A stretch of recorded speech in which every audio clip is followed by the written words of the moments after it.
एक ऐसा गांव जहां आपको लगेगा कि आप सही में द्वापर युग में आ चुके हैं। श्री कृष्ण से जुड़ी यह जगह शायद ही आपको मालूम हो, कृष्ण घाटी, जिसे मॉडर्न ब्रज के नाम से भी जाना जा रहा है।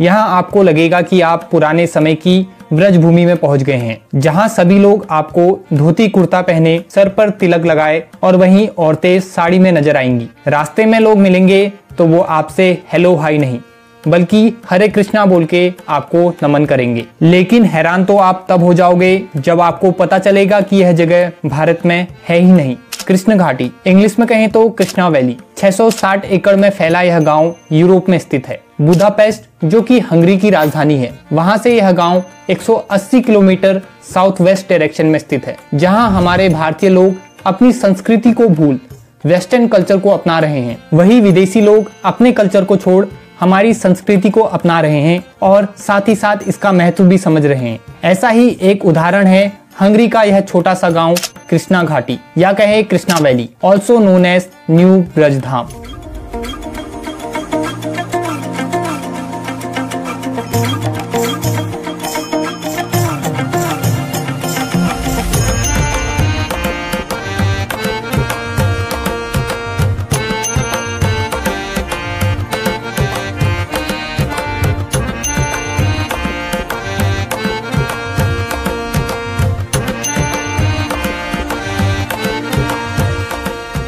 150 कृष्ण भक्तों का यह गांव आज यूरोप का सबसे पुराना एवं बड़ा इको फार्म बन चुका है। परंतु क्यों खास है यह यूरोप का गांव और क्यों इसे न्यू ब्रजधाम कहा जा रहा है? इस गांव को सबसे खास बनाती है यहाँ के लोगों द्वारा अपनाया गया वैष्णव कल्चर। कृष्णा वैली, जो कि हमारे भारत से 4 से 5,000 किलोमीटर की दूरी पर है, परंतु इतने दूर होकर भी इस गांव के लोगों ने हमारे सनातनी धर्म को अपनाया ही नहीं बल्कि उसे यहाँ के लोगों ने अपने जीवन में ढाला भी है।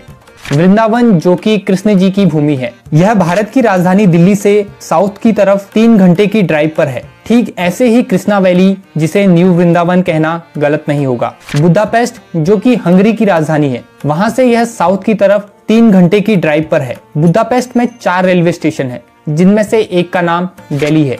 परंतु कैसे सबसे अलग है यह कृष्णा वैली? अगर आप यहाँ के प्रवेश द्वार से अंदर एंटर करेंगे तो आप पाओगे एक बिल्कुल अलग दुनिया, एक ड्रीम विलेज, यानी कि सपनों का गांव। अगर आप भी नेचर लवर हो और भगवान में आस्था रखते हो तो आपने भी ऐसी जगह रहने का सपना देखा होगा। कृष्णा वैली को बिल्कुल वृंदावन की तरह बनाया गया है। चारों तरफ हरे भरे पेड़, पशु पक्षी, साथ ही ऐसे स्ट्रक्चर्स बनाए गए हैं जो कि आपको भगवान श्री कृष्ण की नगरी वृंदावन की याद दिलाते रहे। इस वैली से होकर बहने वाली नदी को यमुना भी कहा जाता है। भारत की ही तरह यहाँ भी नहाने का स्थान सीढ़ियों के रूप में बनाया गया है, जहाँ महिलाएं और पुरुष अलग अलग स्नान करते हैं। आप देखोगे कि यहाँ के लोगों ने अपना पहनावा, खान पान, रहन सहन और दिनचर्या सभी हमारी भारतीय संस्कृति के अनुसार की है। यह गांव पूरी तरह से आत्मनिर्भर है। यहाँ खेती जैविक यानी कि ऑर्गेनिक आधार पर बिना किसी रासायनिक पदार्थों के इस्तेमाल के की जाती है। हमारे देश की ही तरह यहाँ भी जानवरों की सेवा की जाती है। मुख्य रूप से गाय को माता माना जाता है और दुग्ध उत्पाद जैसे कि दूध, दही, घी इत्यादि प्राप्त किया जाता है। आपको यहाँ डेयरी फार्मिंग, बी फार्मिंग और कई ऑर्गेनिक फार्मिंग देखने को मिलेंगे। खेती भी यहाँ पारंपरिक रूप से बैलों से होती है और कोई भी सामान ले जाने के लिए बैलगाड़ी का इस्तेमाल होता है। यहाँ आपको गौशाला भी देखने को मिल जाएंगे, जहाँ इन जानवरों को रखा जाता है और इनका पालन पोषण किया जाता है। यहाँ के सभी लोग पूरी तरह से शाकाहारी हैं। यहाँ आपको राधा कृष्ण जी का भव्य मंदिर भी मिल जाएगा, जहाँ आपको सुबह शाम भजन सुनने को मिलेंगे।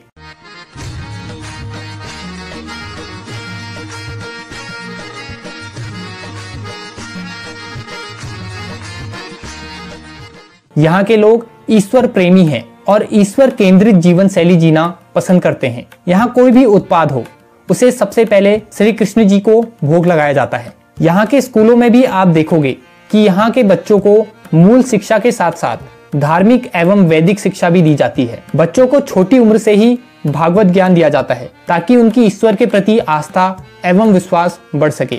आपको यहाँ एक गेस्ट हाउस, एक शुद्ध शाकाहारी रेस्टोरेंट और अन्य अतिथि सुविधाएं मिल जाएंगी। कृष्ण घाटी में हर साल 30,000 से भी ज्यादा टूरिस्ट आते हैं, जिनमें से 10,000 तीर्थ यात्री होते हैं। यहाँ के लोग भारतीय त्योहारों को भी बड़ी ही धूमधाम से मनाते हैं। जगह अलग है, अंदाज वही भारतीय और पारंपरिक रहता है, परंतु भारत से हजारों किलोमीटर दूर स्थित यह गांव, जो कि भारतीय संस्कृति से परिपूर्ण है, आखिर कैसे बना? इस गांव की स्थापना आज से करीब 30 साल पहले 1993 में शिवराम स्वामी द्वारा की गई, जो कि इस्कॉन के मेंबर हैं। इस्कॉन यानी कि international society for Krishna consciousness, जिसे हरे कृष्णा मूवमेंट के नाम से भी जाना जाता है। इसकी स्थापना हुई 1966 में और यह दुनिया भर में कृष्णा भक्ति एवं प्रचार के लिए प्रसिद्ध है। और इनके द्वारा बनाया गया यह गांव आज हंगरी का सबसे बड़ा हिंदू गांव बन चुका है। और हमें भी इस गांव से कुछ सीखना चाहिए और अपनी संस्कृति के महत्व को पहचानना चाहिए।